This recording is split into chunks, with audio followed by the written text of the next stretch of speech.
Hey everybody, Popesano here. Welcome back to the How to Be Toxic in the Jungle Quick Guide. Today, we're going to be tackling a lot of important issues like spam pinging, trolling in champ select, smiting cannon minions from your laners, and of course, inting. I think there's a lot that high elo players could learn from low elo players, like the art of the Mia ping.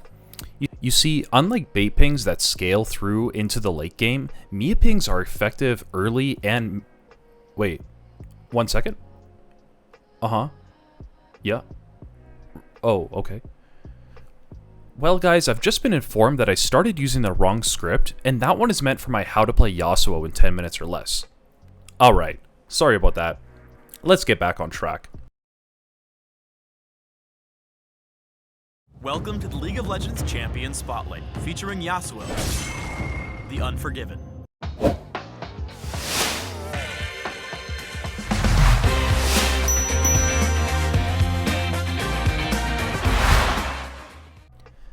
Hey guys, sorry about that. My evil twin Bope Bezano got into my OBS software, so hopefully that doesn't happen again. Anyways, on today's episode of How to Jungle, which is episode number 5 by the way, kind of crazy that we're already on the 5th episode, we're going to be tackling the mid-game. You see, the mid-game is that time when towers start to fall, after plates are gone, champions start hitting their first item spikes, and you're no longer tied to specific lane states. This is also the same time that jungling becomes a lot more convoluted because the natural system of farming, ganking, and invading no longer really applies.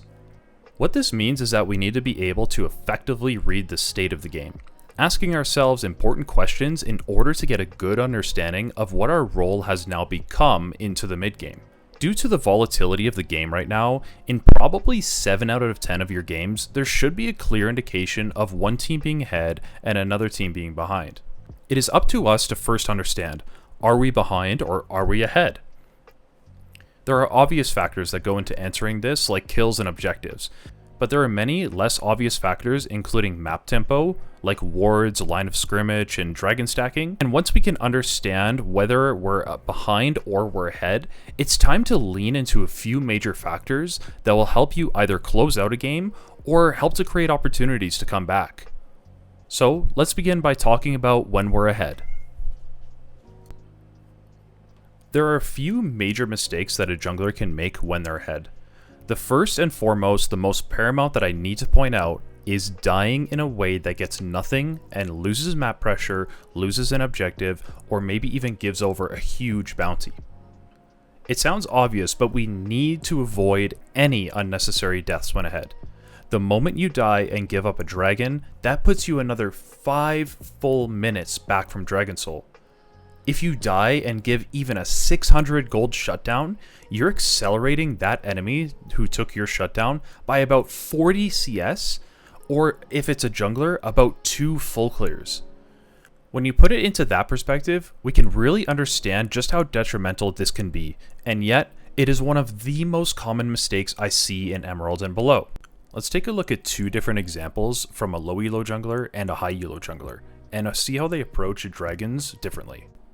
In this example, our Bronze Kindred knows that the entire enemy team is just above her here in the jungle, and yet she still is walking towards Dragon. Her team is up a few thousand gold by the way, but this low and just walking into Fog of War without any man advantage, it's frequent that low elo junglers will be fairly nonchalant with their leads, like this Kindred. And what ends up happening is now Yasuo has died, Kindred has died, and the red team now picks up the Dragon. This is a huge throw, setting their team back in the mid game quite a bit.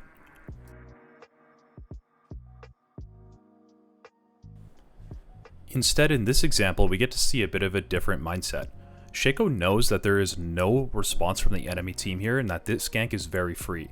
So after the completion of the gank, which we knew was going to go well because of how ahead we are, then we can use our priority in lanes to go towards the objective, knowing that when Zed shows up, our team is going to show up first. All we have to do is maybe stall and outplay a little bit, and it's fairly risk-free. Jungling in the mid-game while ahead is about a war of attrition, in which we take objectives and resources away from the enemy slowly by leaning into that lead. If you're a ganker, then take fights and skirmishes that are so one-sided you can't lose it. If you're a team fighter, organize your team as much as possible and take away vision for a free pick or a free fight. Basically, when you consider the likelihood of your play working with the lead that you have, it should always be in the 90+% range. In some cases, when you're ahead, you need to allow a teammate that made a mistake to just make a small mistake and don't compound that into a huge throw.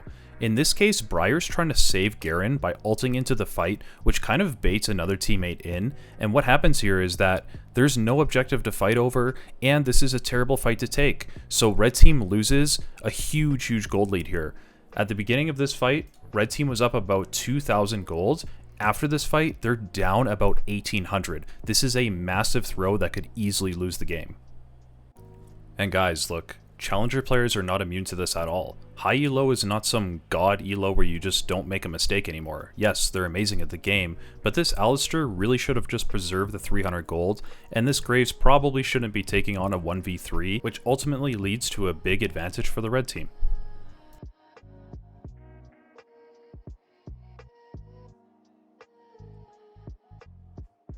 Many times playing jungle in the mid game comes down to just being patient, waiting for an opportunity to arise in which you have a clear advantage.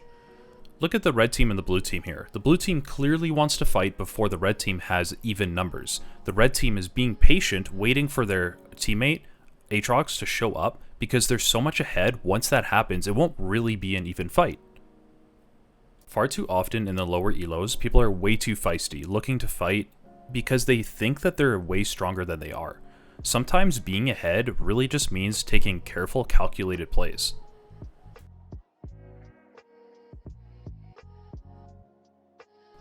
So let's take stock of some of the things we've talked about so far. Number 1, be mindful of the information you're being given. Jungle is ultimately about adapting to the constantly changing map state and information about the enemies. For example, a Dragon Call could be great 1 second and then become instantly bad a second later due to somebody getting chunked or dying or a teammate leaving to spend gold. 2. Lean into your champion's identity when ahead. Do you tank? Do you assassinate? Do you have CC? Or maybe you have crazy mobility to put pressure on the map. This is paramount to mid-game play because of the transiency of champions all around the map.